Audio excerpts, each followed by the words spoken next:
আসসালামু আলাইকুম রহমতুল্লাহি আবরাকাতু। নাহমাদুহু ওয়া নুসাল্লি আলা রাসূলিহিল কারীম, আম্মা বা'দ।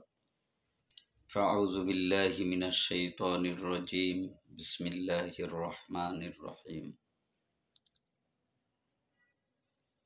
প্রিয় দেশবাসী ও আমার প্রাণ প্রিয় প্রবাসী ভাইরা, মহান আল্লাহ রাব্বুল আলামিনের দরবারে শুকরিয়া আদায় করি, যিনি আমাদেরকে সুস্থ রেখেছেন এবং তার অসংখ্য নেয়ামত ভোগ করার জন্য আমাদেরকে সুযোগ করে দিয়েছেন। এর জন্য আমরা সকলে বলি আলহামদুলিল্লাহ। প্রিয় ভাইরা, আমি দুই দিন আগে একটা ভিডিও দিয়েছিলাম। সেটা ছিল অসাধু ব্যবসায়ীদের নিয়ে কথাবার্তা। আজকে আবারও আমি বলবো, অসাধু ব্যবসায়ী যারা আছেন, দেশবাসীর কাছে আমার আকুল আবেদন, আপনারা সকলে মিলে অসাধু ব্যবসায়ীদের ধরুন, তাদেরকে ধরে শাস্তির আওতায় আনুন। তারা হয়েছে সিটার, বাটপার এবং জঘন্য অপরাধী। তারা দেশের মানুষকে শান্তিতে থাকতে দিচ্ছে না, দেশের অসহায় মানুষদের না খাওয়াইয়ে রাখছে অসাধু ব্যবসায়ীরা। যারা গরিব, তাদের একবেলা খেতে খুব হিমশিম খেয়ে যাচ্ছে, তিন বেলা তো দূরের কথা। এত দর কেন? এ টাকাগুলো তোমাদের পকেটে যায় একজনকে কাঁদাইয়া, একজনকে দুঃখ দিয়া, একজনকে না খাওয়াইয়া। প্রিয় ভাইরা, এ টাকাগুলো আপনারা পকেটে ঢুকান, আপনাদের লজ্জা লাগে না? ঘেন্না নাই? কেন বুঝতেছেন না? যারা অসাধু ব্যবসায়ী, পৃথিবীর মধ্যে সবথেকে নিকৃষ্ট খারাপ লোক হয়েছে তারা। আল্লাহ তাআলা এভাবে ব্যবসা করতে নিষেধ করেছেন, আল্লাহর রসুলও নিষেধ করেছেন। যেই টাকা আপনারা একটা মাল কিনতে গিয়ে ক্রেতারে দেন, আপনি মালটা এনে যখন বিক্রি করেন, তখন ওই মালটা 3 গুণ দামে বিক্রি করেন আপনারা। এজন্য আপনারা অসাধু ব্যবসায়ী। এটাকে আল্লাহ তাআলা পছন্দ করেন না। আলু 20 টাকা 25 টাকা কেনে ক্ষেতের থেকে, কৃষক ভাইদের থেকে, সেই আলু এখন 65 টাকা 70 টাকা। কেন? মানুষ কি খাবে?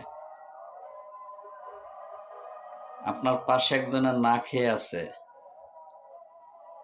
আপনার আল্লাহর কাছে জবাবদিহিতে করতে হবে। এটা শুধু আপনার কারণে।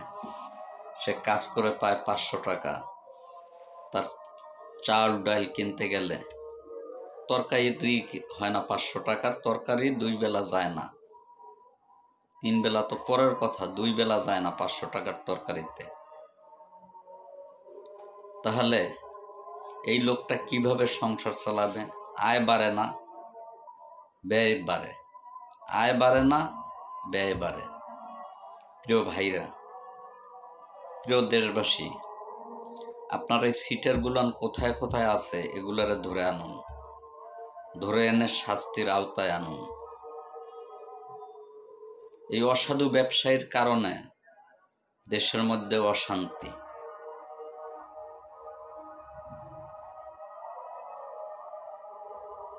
গরিব মানুষ খেতে পারছে না ঠিক মতো, দুমুঠো ভাত তাদের সন্তানদেরকে দিতে পারছে না। তাদের কষ্ট হচ্ছে। আজকে এক ব্যক্তি আমাকে বলতে গিয়ে কেঁদে দিয়েছে, বলে ভাই 800 টাকা পাইছি কাজ করে, সকালে বের হয়েছি এখন আসছি। এই 800 টাকা আমার, এই 800 টাকায় আমার কিচ্ছু হয় না। তরকারি কিনছি 300 টাকা আছে, মাছ তো কিনি নেই, শুধু তরকারি কিনছে 500 টাকার। 300 টাকা দিয়ে চাল কিনবো না কি কিনবো বলেন? চাউলেও দাম বেশি। 300 টাকার চাল কিনলে তার 2 বেলা যায় না।